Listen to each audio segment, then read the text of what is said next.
Welcome everybody to this week's podcast episode.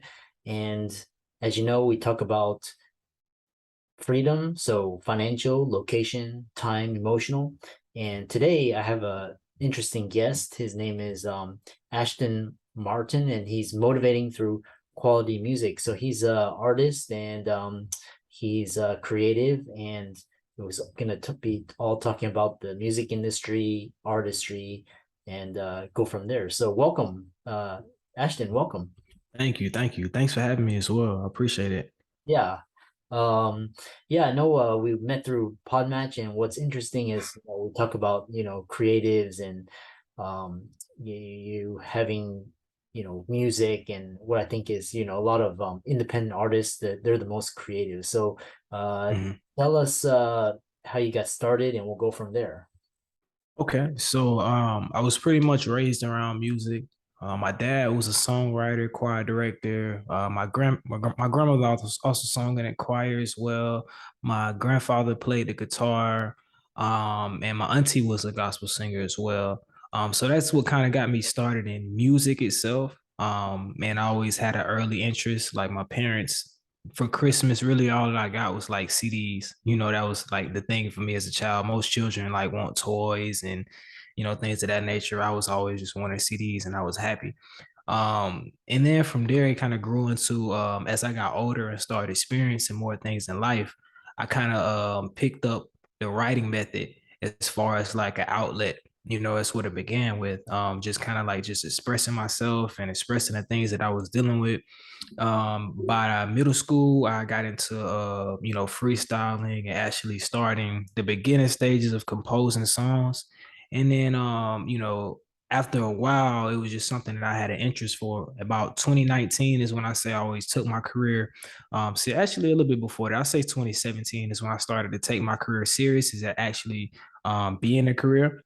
It's when my wife, now wife, but also my manager started to manage me, and from there we kind of took it in the motions of making it a full time career. But yeah, that was kind of like the beginning stages of it. Yeah, it's a very interesting story. And what's interesting is that um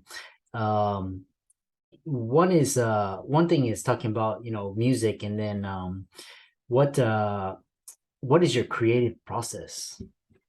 So I'm kind of scatterbrained. My creative process varies depending on the environment I'm in, depending on the mood that I'm in, and depending on the type of mood I'm trying to create. Usually I don't produce myself, but I work really close with my producers. So they always like creating me instrumentals or, different instruments or bass pieces of songs to start off with. And sometimes I'll listen to it and see what it brings me to. Yeah. Sometimes I may just immediately just write off of an emotion if I catch an emotion, but a lot of times my creative process is pretty reflective. It's hard for me to create while in an emotion, but it's easier for me to look back at it because I get a full like how they say hindsight's 2020. I kind of get the more clearer perspective of the way I was feeling and the reason I was feeling that way. So uh, that's usually how I create the space I create from, but sometimes it is just in the emotion, sometimes it's in the moment. Yeah. okay, interesting. Yeah. um it's I really love the how you really just creative process. Some people have to do it early in the morning. Some have to be like isolated in a cabin. That's so. And then what have been your biggest musical influences? um it's been a lot of different ones, but to be honest with you, my biggest ones are actually people that were like I seen growing up, like right in front of me. Of course, you have the people you see on TV, the people that you purchase their music or get their music by whatever way you receive it. But for Uh, me, it was people that I grew up seeing. Like I said, so watching my dad do what he did, watching my grandmother, my auntie, watching my cousins. My cousins were the actual first rappers that I ever seen around the city, and some of them started to create a buzz, and just watching them is what really inspired me to want to actually do it. Because in the beginning it started as like in my family, it was a generational gap. So up until I came, everybody was older than me, and so I was always trying to seek the approval Uh, As a young boy in my culture, it starts with sports, and everybody kind of pushes you to sports. And if that's not the biggest thing, so you try to find something else. And then when I seen that I had this talent, it was like the first thing that a lot of them looked and was like, yo, it's pretty cool, like pretty accepted. And I felt like, oh, I'm accepted now. So it made me want to work on it and get better and get better. That was like the biggest thing. But they were the biggest influences to me, just seeing the people that were around me. A lot of different local rappers, a lot of local R&B artists, uh, a lot of even blues singers. It was such a melting pot of different genres, and just seeing it firsthand is what made me kind of like really wanted to actually do it. Because I feel like as a kid, you only know what you see. So when people ask me growing up, what did you want to be? I didn't really know because I only seen certain things, and I'm from a certain area where it's kind of rural, so you don't see a lot of things as much as you would like see growing up in the city. So I didn't know what was really possible, but I seen that firsthand, and I knew like, okay, this is pretty cool. I think I would like to do something like this. yeah, yeah. And then the other thing is, what is the state of the music industry?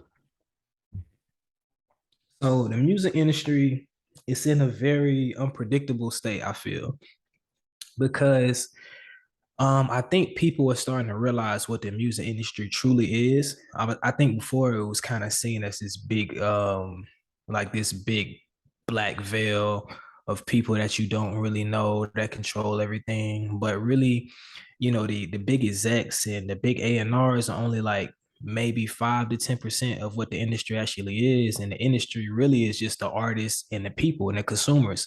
And so now people are realizing that. So now it's more direct to people can easily tap in at the type of music that they want. You're not really like back in the days, you kind of had to listen to what was around you, what was on, what I'm saying, what you had access to.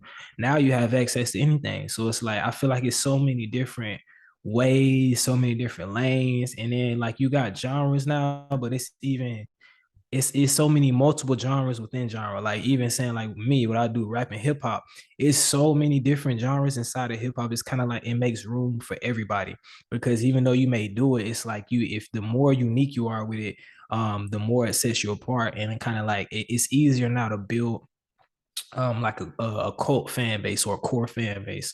The one thing I will say that's harder now is the fact that everyone does music. So it's kind of like competition wise, you really have to learn how to set yourself apart and really, really hone in on your craft. And like you kind of really got to know who you are and what you want to do in the industry, to be honest with you. Because it's easy to get lost in everything else and so many scams and people telling you how to do it and how not to do it. Yeah.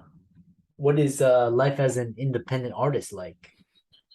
So life as an independent artist, it's kind of like you it's almost like life as an entrepreneur, to be honest with you. It's like you finding not only your craft, but it's kind of like you having to learn. Obviously, we live in a society that thrives off of finances, so you have to learn how to build finances. And so, as an independent artist, you kind of find different ways of bringing finances on top of music, because obviously, even for major artists, streaming music isn't their biggest source of income. So it's like you may have to figure out how to do shows. And going through in the beginning, it was just going through different shows in the city to build a name up until eventually you get to the point where it's like you can command your own crowd in certain areas. So you know that you command that. So it's like I don't perform as much as I used to. But Uh, in the beginning stages, that used to be my daily grind, like weekly, I'll say, not daily, but it'll be a lot of days out of the week. I'm hitting it night by night, open mics, anywhere they have anything going on. Like I'm trying to go there, grind, network, and now it's more kind of spaced out a little bit more. Now that I've learned how to build other sources of revenue, it's kind of like I'm not as focused on or dependent. I'll say I'm more dependent on I can create a little bit more as I want to. So now it's more so just focus more on the creativity. When it is something a show coming up, kind of like preparing for it. uh, We put bigger production in the shows now. So it's like it takes more preparation. So I had to make sure that I'm knowing the material that I'm performing. I'm making sure that if I'm performing with a live band or something that nature, we're doing practices, making sure they're on point, making sure they're getting what I want to get across as well. We're on the same page. We also, for my team, we do weekly meetings.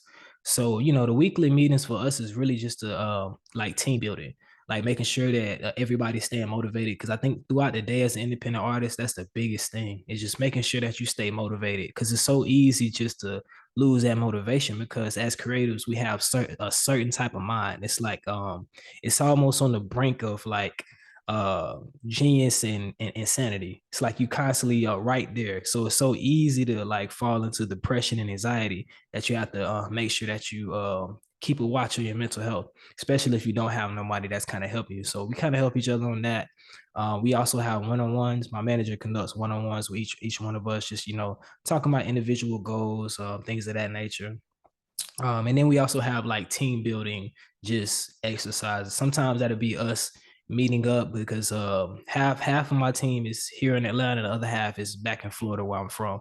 Yeah. So we that time together, actually being together, is important. So we make sure that we do that at least once a month, and also grind with it too, while taking advantage of the time while we're together. Just going out and doing something, maybe do a media run, maybe and sometimes we'll pick just a city that we don't have like no audience in, and kind of like, okay, let's go and attack that city. And so we just go and grind it out over there for a period of time, and go back to their places. So Interesting. Wow, it's quite very interesting how you approach it and how you approach culture and value. Um, I know a lot of audience are interested in visiting you, connecting with you, hearing your music. How can they do that? yeah, so on streaming platforms, it's Ashton Martin everywhere. My social platforms are the same as well. It's Ashton Martin on every social. And that's how you can stream and find my socials as well. Yeah. And for the all the listeners out there, Ashton's links will be in the resources and show notes. So Ashton, thanks so much, and we look forward to hearing about you more. Thank you so much, Christopher. Thank you for having me. Yeah. And